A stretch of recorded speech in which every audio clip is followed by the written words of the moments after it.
किसी डेसिमल को any other base में कैसे कन्वर्ट करते हैं, तो इसके लिए हम इस्तेमाल करते हैं डिवीज़न रूल। डिवाइड करते हैं डेसिमल नंबर को किससे, आपके कन्वर्टेड करने वाले न्यू बेस से। उसके बाद आप रिमाइंडर गेट करते हो, उस रिमाइंडर को आप रिकॉर्ड करते हो और रिमाइंडर जो आता है उसे बॉटम टू टॉप लिख देते हो। तो इससे आपका क्या होता है, डेसिमल से एनी अदर बेस बन जाता है। एग्जाम्पल हमें दिया हुआ है 25.37, इसको हमें 2, 8, 16 और 3 के बेस में कन्वर्ट करना है। तो कैसे करेंगे, इसके लिए हम देखते हैं पहले बाइनरी में कैसे कन्वर्ट करते हैं। तो इसमें दो पार्ट दे रखे हैं, एक तो इंटीजर, दूसरा फ्रैक्शन। तो इंटीजर पार्ट के लिए क्या करेंगे, 25 को किससे डिवाइड करेंगे, पहले 2 से डिवाइड करेंगे क्योंकि हम बेस 2 में कन्वर्ट कर रहे हैं। तो और उसका रिमाइंडर रिकॉर्ड करते जाएंगे, ठीक है। तो 2 1s are 1, 2 2s are 4, remainder 1, 2 6s are 12, remainder 0, 2 3s are 6, remainder 0, 2 1s are 1, remainder 1। अब ये जो हमारा आ गया है ना, इसको हमें नीचे से ऊपर लिख देना है। तो 1 1 0 0 1, पॉइंट के बाद पॉइंट। अब 0.37 को क्या करेंगे, इसके बेस से मल्टीप्लाई करेंगे, ठीक है। मल्टीप्लाई करने के बाद क्या आएगा, 14 167.0। इस तरफ जो भी नंबर आएगा ना, या तो कैरी करने के बाद आएगा, कैरी नहीं करने के बाद भी जो आएगा ना, उस इंटीजर को हमें अलग लिख देना है। और बाकी बचे पार्ट को वापस से 2 से मल्टीप्लाई करना है। तो 2 से मल्टीप्लाई करेंगे, 2 2s are 2 8 14, कैरी 1 1। ये आया पार्ट में, इंटीजर पार्ट में, तो इसको अलग लिख देंगे। 0 अदर पार्ट को क्या करेंगे, मल्टीप्लाई करेंगे 2 से, तो 16 1 9 0। अब यहाँ पे क्या आया, 0, तो इसको अलग लिख देंगे। अब इसी नंबर को ऊपर से नीचे लिख देना है। क्या लिखेंगे, 0 1 और 0। ये आ गया हमारा बाइनरी। और किस चीज़ का बाइनरी आया है, हमारे डेसिमल का आंसर है ये, ठीक है। अगर इसी को हमें कन्वर्ट करना होता ऑक्टल में, तो कैसे करते, 25 को डिवाइड करते इस बार किससे, 8 से, है ना।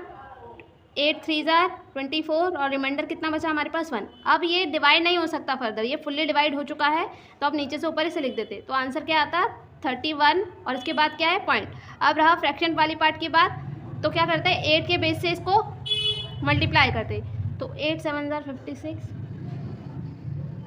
5 8 3s are 2 9। अब इंटीजर पार्ट क्या है, 2, इसको अलग लिख दो। 0.96 को वापस से 8 से मल्टीप्लाई करते तो ये आता 7.68।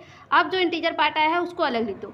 अब इसी को ऊपर से नीचे लिख देते हैं, यानी कि 2 7, ये आया बेस 8। और जो ये आया है वो हमारे 25.37 यानी कि डेसिमल का आंसर है। देखो हमें डेसिमल में 2 तक दे रखा है, तो हम इसमें 2 तक ही निकालेंगे। आप मर्जी है आपकी 3 निकाल सकते हो, पर अगर आपने 2 निकाल दिया मोर देन इनफ है। इसी को हमें किस में चेंज करना होता, 16 में। तो कैसे करते, सिंपल, 25 को 16 से डिवाइड करते। 16 1s are 16, रिमाइंडर क्या बचा, 9। अब इसको नीचे से ऊपर लिख देते, तो आएगा 1 9 पॉइंट। फ्रैक्शन वाले पार्ट के लिए क्या करते, 3 7 को 16 से मल्टीप्लाई करते, तो ये आता 5.92।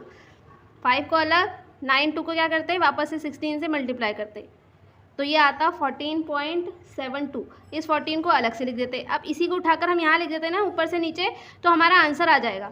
अब 14 को एज इट इज़ 14 नहीं लिख सकते, आपको पता है हम हेक्साडेसिमल में क्या करते हैं, ए को लिखते हैं 10, बी को लिखते हैं 11, सी को लिखते हैं 12, डी को लिखते हैं 13, ई को लिखते हैं 14 और एफ को लिखते हैं 15।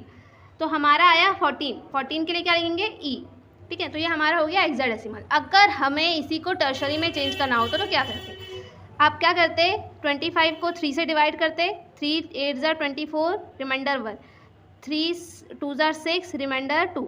ये आ गया, इसे नीचे से ऊपर लिख देते 2 2 1 पॉइंट। अब 0.37 को किससे मल्टीप्लाई करते, 3 से, तो ये आता 1 2 11 ये। तो इस इंटीजर पार्ट को अलग लिख देते। 0.11 को 3 से मल्टीप्लाई करते तो 33 पॉइंट में आता, इस इंटीजर वाले पार्ट को अलग लिख देते। 0.33 को क्या करते, वापस से 3 से मल्टीप्लाई करते, 0.99 आता, इस इंटीजर पार्ट को अलग लिख देते। अब इसी को ऊपर से नीचे लिख देंगे 100।